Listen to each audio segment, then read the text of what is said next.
में लंगोट अपनी खूंटी पर नहीं करता और जो पहलवान होता है वो हमेशा जो है चुनाव लड़ने के लिए तैयार है। आजम खान के साथ जो व्यवहार सरकार कर रही है ये बहुत ही अशोभनीय व्यवहार है। किसी नेता के साथ इस तरह का व्यवहार होना नहीं चाहिए। और भारतीय जनता पार्टी में तो तमाम भ्रष्ट पड़े हुए हैं, इतने गंभीर हैं, इतने शालीन, इतने सुशील हैं, शिक्षित, एजुकेटेड हैं। भारतीय जनता पार्टी वालों की तरह अनपढ़ नहीं है। बीजेपी के लोग तो जो है पढ़े लिखे नहीं, लिखे पढ़े हैं।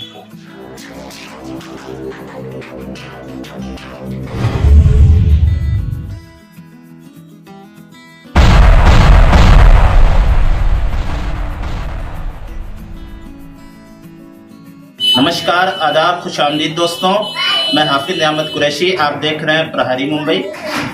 इस वक्त हमारी मौजूदगी जो है जनपद जौनपुर के मछली शहर में है और आज हमारे साथ खास बातचीत करने के लिए हमारे साथ मौजूद हैं पूर्व सांसद, वर्तमान विधायक, समाजवादी पार्टी के किराकत से विधायक जो हैं तूफानी सरोज जी। आज जो है मछली शहर पहुंचे हुए हैं अचानक। आइए इनसे कुछ खास बातचीत करना चाहेंगे। जैसा कि मैं आपको बता दूं, आगामी चुनाव को लेकर सभी पार्टियों ने कमर कस लिया है और बहुत ही तेजी से प्रचार प्रसार चल रहा है। और आज जो है पूर्व सांसद, वर्तमान विधायक जी मछली शहर की सरजमी पर मौजूद है। आइए इनसे कुछ खास बातचीत करना चाहेंगे। सर, बहुत बहुत इस्तकबाल है आपका हमारे चैनल में। बहुत बहुत धन्यवाद। आप हमारे विचारों को जानने के लिए अपना अमूल्य समय दिए, इसके लिए आपको जो है विधायक जी, जैसा कि देखा गया है कि लगातार जो है सभी पार्टियां जो है क्षेत्र में बनी हुई हैं और आप भी जो है इसी क्रम में लगे हुए हैं और प्रचार प्रसार कर रहे हैं, लोगों से मुलाकात कर रहे हैं, समाजवादी पार्टी की विचारधारा को बढ़ा रहे हैं। क्या कहना चाहें? क्या ये समझा जाए कि राजनीति स्टंट तो नहीं कि आप जो है 2024 का चुनाव लड़ना चाह रहे हैं? क्या कहना चाहेंगे सर? चुनाव तो हर आदमी लड़ना चाहता है। राष्ट्रीय अध्यक्ष जो है जिसको आदेश देंगे वो चुनाव लड़ेगा। अभी मैं लंगोट अपनी खूंटी पर नहीं करता और जो पहलवान होता है वो हमेशा जो है चुनाव लड़ने के लिए तैयार रहता है। और सवाल रहेगा निर्णय का। निर्णय राष्ट्रीय अध्यक्ष जी को करना है। जो निर्णय लेंगे उनके निर्णय का जो है सम्मान किया जाएगा। जैसा कि देखा जाए सर कि मौजूदा सरकार की बात की जाए तो अभी देवरिया का मामला देखा जाए, फिर इटावा की बात देखी जाए तो वहाँ पर काफ़ी हत्याएं हुई। और वर्तमान सरकार जो है, मौजूदा मुख्यमंत्री जो है वो कह रहे हैं कि ज़मीनी विवाद को लेकर जो है तुरंत फैसला होगा। इस पर क्या कहना चाहेंगे आप? देवरिया का जो विवाद हुआ उसमें बहुत दिनों से मामला लंबित था। सरकारी अधिकारियों ने उसको पेंडिंग करके रखा था और ये जो प्रेमचंद यादव को बुला करके हत्या की गई उसकी मैं निंदा करता हूँ। मामला जमीन का था, वो सुलझाया जा सकता था। हत्या ही कोई विकल्प नहीं था और प्रेमचंद जी की हत्या हुई। इसके बाद गांव वालों में आक्रोश हुआ। जो है वह हत्या के बाद प्रतिशोध में जो है तमाम लोग इकट्ठा हुए, जिसकी वजह से तमाम अपनी घटनाएं घटी। दोनों घटनाएं निंदनीय है। दुबे जी के परिवार में हत्या वो भी निंदनीय है और प्रेमचंद गुप्ता यादव की जो हत्या हुई वो भी निंदनीय है। पहली हत्या तो प्रेमचंद यादव की हुई और अगर उनकी हत्या नहीं हुई होती तो दुबे परिवार पे कहर नहीं आया होता।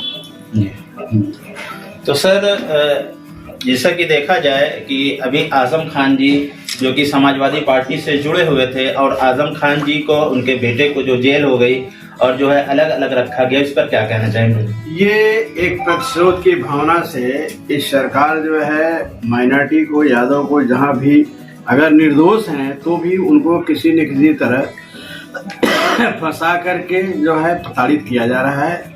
हम आजम खान के साथ हैं। आजम खान के साथ जो व्यवहार सरकार कर रही है ये बहुत ही अशोभनीय व्यवहार है।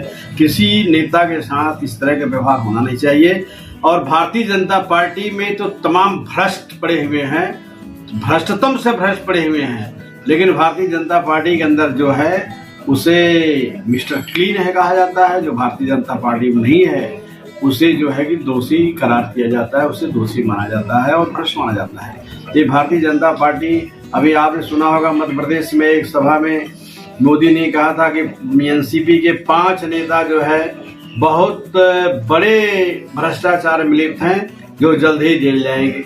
अब 5 लोग तुरंत जो है भाजपा ज्वाइन करके और ये डिप्टी सीएम बन गए, मंत्री बन गए जो है, अब उनका भ्रष्टाचार खत्म हो गया। तो भारतीय जनता पार्टी में कितना भी भ्रष्ट आदमी चला जाएगा तो वो जो है साफ सुथरा हो जाता है, उसकी वो मिस्टर क्लीन हो जाता है।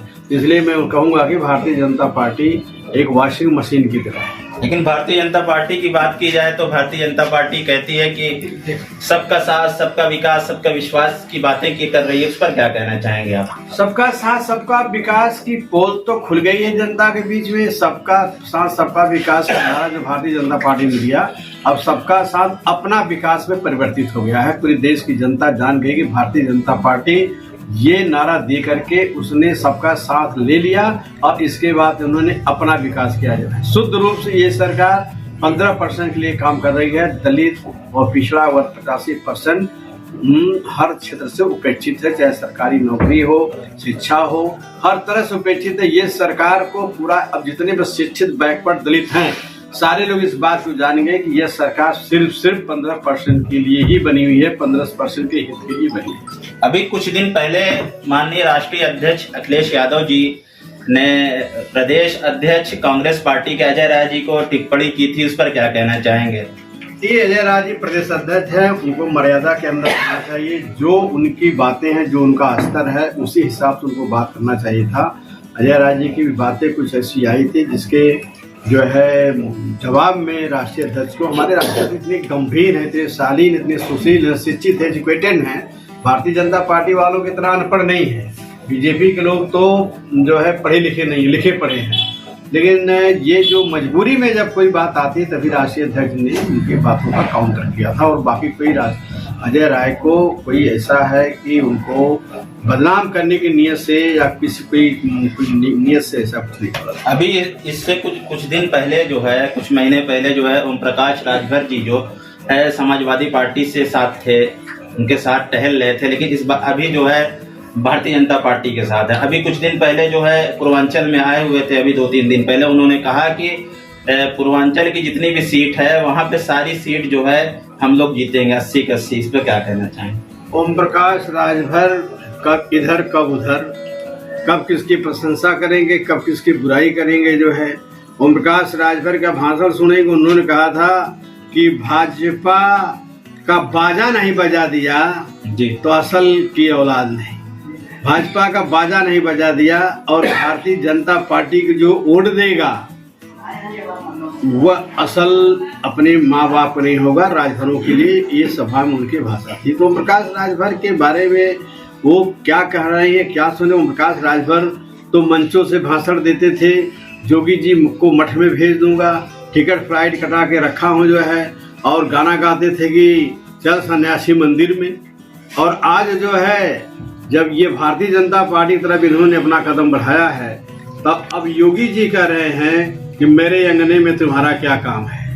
तो दोनों है, ओम प्रकाश राजभर का कोई औचित्य नहीं भारतीय राजनीति में है। वो कब किधर जाएंगे, कब क्या बोलेंगे, उनका कोई ठिकाना नहीं है। सर, आखिरी सवाल आपसे है कि जो गठबंधन चल रहा है जिसमें आप लोग सब शामिल हैं, क्या गठबंधन जो है भारतीय जनता पार्टी को हरा पाएगी? क्या कारगर साबित होगा? क्या कहना चाहेंगे? भारतीय जनता पार्टी को गठबंधन, इंडिया गठबंधन जो है वह बहुत आगे निकल चुका है और भारतीय जनता पार्टी जो है 125 से 30 सीटें जो है पाने जा रही है आने वाले 2024 के चुनाव में।